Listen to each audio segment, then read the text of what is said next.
Hello বন্ধুরা, আজকে চলে আসলাম সেন্টার পয়েন্টে। এখানে হচ্ছে মূলত আসার কারণ সাকিব খান আসবে। তো এটাকে বসুন্ধরা সিটি শপিং কমপ্লেক্স ভাববেন না, এটা বসুন্ধরা সিটি শপিং কমপ্লেক্সের বাপ, সেন্টার পয়েন্ট উত্তরাতে। এয়ারপোর্টের পাশে যে এত ঝকঝক একটা শপিং মল করছে, আই এম তো দেখে অবাক। এটা তো পুরাই আগুন, মধু মধু। আর দেরি না করে একটু হালকা ঘোরাঘুরি করার পরে এখন আমি যাচ্ছি স্টার সিনেপ্লেক্স। যেহেতু এটা নতুন শপিং মল, স্টার সিনেপ্লেক্স একটা ভালো উদ্যোগ নিয়েছে। এখানে একটা সুন্দর জায়গাতে, এরকম জায়গাতে স্টার সিনেপ্লেক্স কেউ অতটা জানবেও না। এটা মূলত প্রচারণার জন্য তারা নিশ্চয়ই আসছে, আমার মনে হয়েছে আর কি, আমি শিওর না।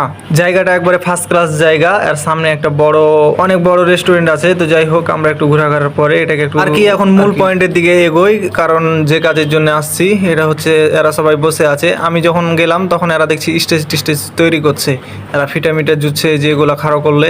তো এটা হচ্ছে ভিতরে, আমরা আছি বাইরে। কিছু সাংবাদিকেরা 5টার আগে চলে আসছে, তারা এখানে অপেক্ষা করছে। তো এবার বরবাদের ডিরেক্টর মেহেদী হাসান হৃদয় আসছে, আসার পরে এখন সবার সাথে হাতটাত মিলাইছে আর কি। উনি এখন আবার নিচের দিকে যাবে, কারণ নিচে আসছে মেগাস্টার সাকিব খান, তাকে তিনি আনতে যাবেন। উনি নিচে যাবে, লিফটের জন্য অপেক্ষা করছে। এবার লিফট চলে এসছে 5 তলায়, উনি এখন চলে যাবে। তো সবাই মিলে গেল, তো যাওয়ার পরে নিচে গেল সাকিবকে আনার জন্য। তো আমরা এখানে সবাই অপেক্ষা করছি, আমরা তো যা আছে কালবেলা, সময় টিভি, 71 টিভি, সবাই অপেক্ষা করছে। আমি এখানে না আসলে সেলিব্রিটি ভাবটা বুঝতাম না। তো যাই হোক, ভালোই লাগছে। ওনাকে নিচ থেকে বারবার ফোন দেওয়া হচ্ছে। এই যে এবার আমাদের প্রডিউসার, বরবাদের প্রডিউসার শাহরিন আক্তার সুমি ও ওনার হাজবেন্ড হারুন, ওনারা চলে এসেছেন। দেখে যা বুঝলাম ওনারা অনেক হ্যাপি এবং ওনারা অনেক ভালো, সবাইকে ছবি টবি তুলতে দিচ্ছে। তো অনেকটাই 1 মিনিট মতো সবাইকে দিয়েছে ফাঁক টাইম, কারণ গেটের সামনে একটু গ্যাঞ্জাম ছিল। এ কারণে আমি প্রচুর আনন্দিত, কারণ সবাইকে এর আগে টিভিতে দেখেছি, এবার ফার্স্ট টাইম তাদেরকে সরাসরি দেখি। আমি মনে মনে ভাবছি যে আমি যদি একটা কার্ড পাইতাম তাহলে ভিতরে যাইতাম।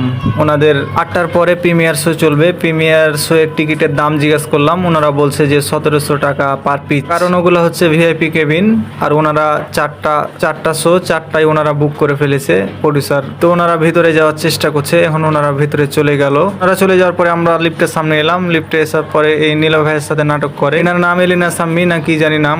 একে একে সবাই আসছে, কিন্তু যার জন্য অপেক্ষা সে আসতে দেরি করছে, কারণ টাইম দেওয়া নাই। এরা যখন ইচ্ছা তখন আসবে। যাই হোক, আরো একজনকে দেখতে পেলাম, ইনি হলেন দাগির নির্মাতা, ডিরেক্টর সিহাব শাহিন। আফরান নিসুর যেই নতুন সিনেমা দাগি, এনার ডিরেক্টর। এনাকে খুব একটা কেউ মূল্যায়ন করছে না। তো যাই হোক, এনারা সব সাংবাদিকেরা সবাই সিরিয়াল ধরে দাঁড়িয়ে আছে, যে যার মতো করে প্রস্তুতি নিয়ে আছে, কারণ সে আসলে একবারে এন্ট্রি নিয়ে একবারে মাথা নষ্ট করা। এখানে যে সাংবাদিকগুলো আছে বেশিরভাগ সবাইকে আমি চিনি কম বেশ, কারণ এনারা হলেন বিনোদন সাংবাদিক, এদেরকে সবসময় দেখি। এই 2 ভাই আছে লম্বা, এই 2 ভাই সম্ভবত সাকিব ভাইয়ের কাছের লোক।